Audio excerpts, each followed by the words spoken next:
My TBR was a little different this month and it didn't deliver what I expected it to. I collect books and I struggle to get rid of them. So it takes a lot for me to unhaul and give them away or sell them, but I have had to do that for 2 books this month. The Great Gatsby by F. Scott Fitzgerald is one that I actually really didn't enjoy. The writing itself is very well done and I can see why it's considered a classic, and at the time it probably was very, very popular.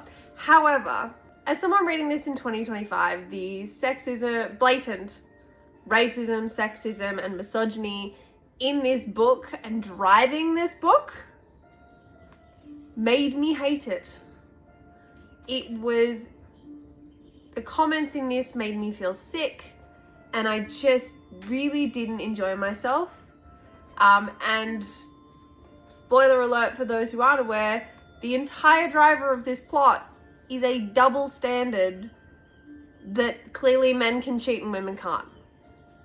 Despite the fact he has a mistress, and this is not his first mistress, the second his wife runs into her ex and realizes that she still has feelings for him, he has a problem with it. And thus begins the events that unfold into a tragedy, basically. So I'm pissed, and it's being unhauled. This was a 2.5 out of 5 for me, and the 2.5 was only really because I could see Fitzgerald's well done writing. Like, the actual writing was well done. It didn't have the things that really pissed me off in this. It might have been higher. Alas, it was not. This is probably a great period snapshot, probably why we still study it in school. But this is not for me. It is not staying on my bookshelf. And thus far, this will be the first unhaul from my bookshelf. The second unhaul for this month, I didn't get a chance to read, and it was Enticed by Kerry Jones.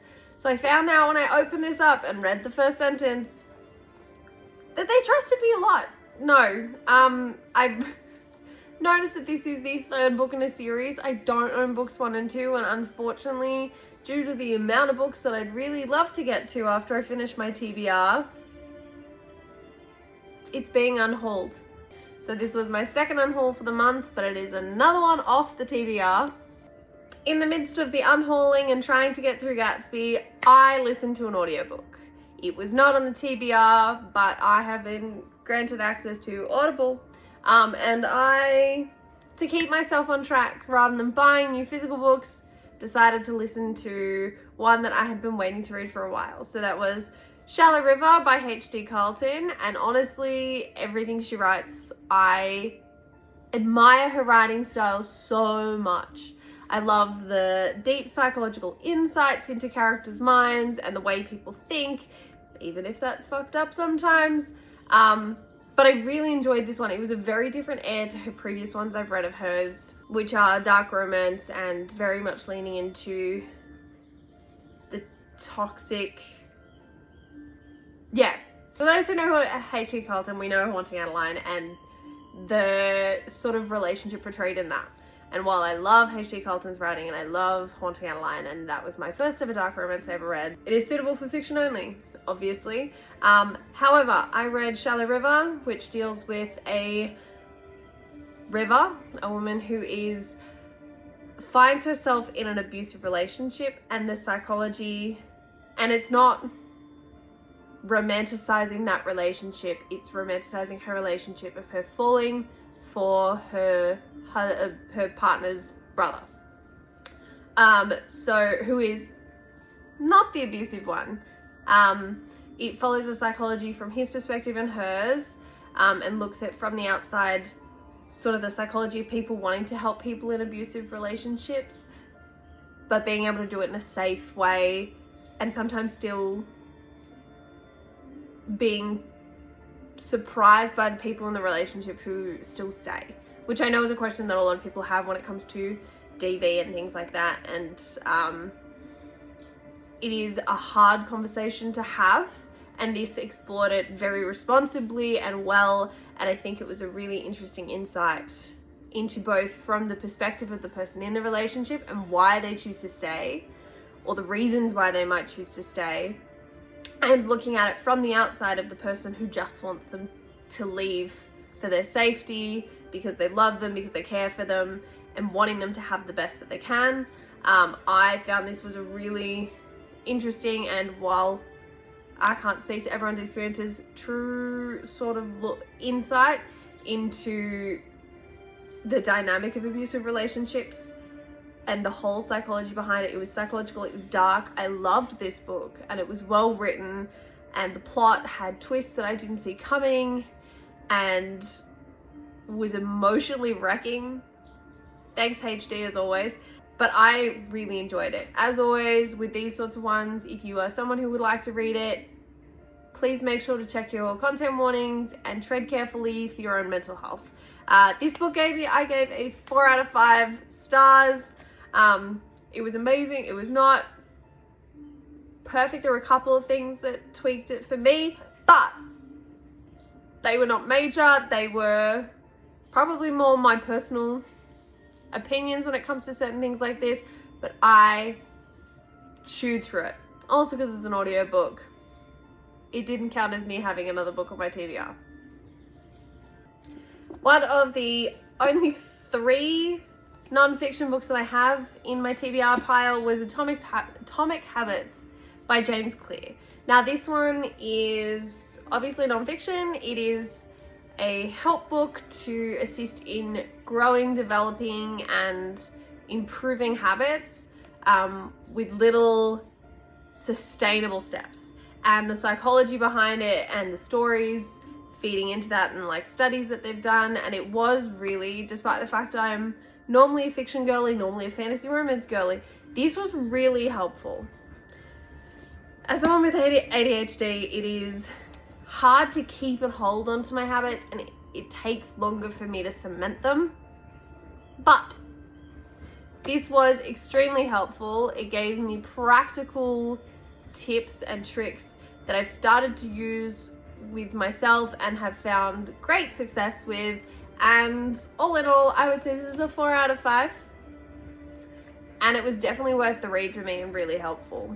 So if you were interested in this one or have thought about it, give it a go. Like, it is genuinely interesting and insightful and structured in such a way that it's really nice to read. This is a cyberpunk novel set in Chinese occupied Hanoi. It is dystopian, it is cyberpunk, it's techno-y. These had a bunch of different layers to it, and I honestly think some of my problems getting into it were to do with the fact that I don't read the genre. I'm not familiar with cyberpunk. It was also really cultural and based around a lot of things that I don't have a lot of knowledge regarding. It talks about the Vietnam War, which I'm not very well versed on. Sorry guys. It did have some really interesting elements in terms of like contact lenses that translate for you, and sort of this like, I want to say cybernetics drug, but yeah. So this was really interesting. It delved into the cyberpunk genre for me. It was my first go into this genre. It was really interesting to meld the history with the Vietnam War with the present dystopian city set up here, and really interesting to see the mix, the fact that you could see the Vietnam War through the eyes of an American soldier in this game that they were playing on their contact lenses was really interesting as well. A lot of the other thing that I struggled with, and maybe this is more suited to the genre, was the sentence structure in this. So the setup of the writing style was very short and sharp and blunt, and there wasn't a lot of like flowery runny on sentences I think I'm used to with fantasy, where we compile ideas into more poetic prose. This one was quite short, sharp, edgy, Not wrong, not inaccurate, still good writing, just not what I'm used to. So I think that took me out a little bit, at least at the very start, and trying to get into it, it was a bit harder just because of the writing style that I'm not used to. Personal preference, no shade to Tia Napa. It was very compelling, it was fast-paced. The only other problem I had was that I don't really relate to the main character. So there was not a lot of relatability in her. She was, even though it was a Vietnamese-born girl, adopted and lived in Australia for a while and then returned to Hanoi, I didn't relate to her a lot. She was a gangster, she was into drugs, she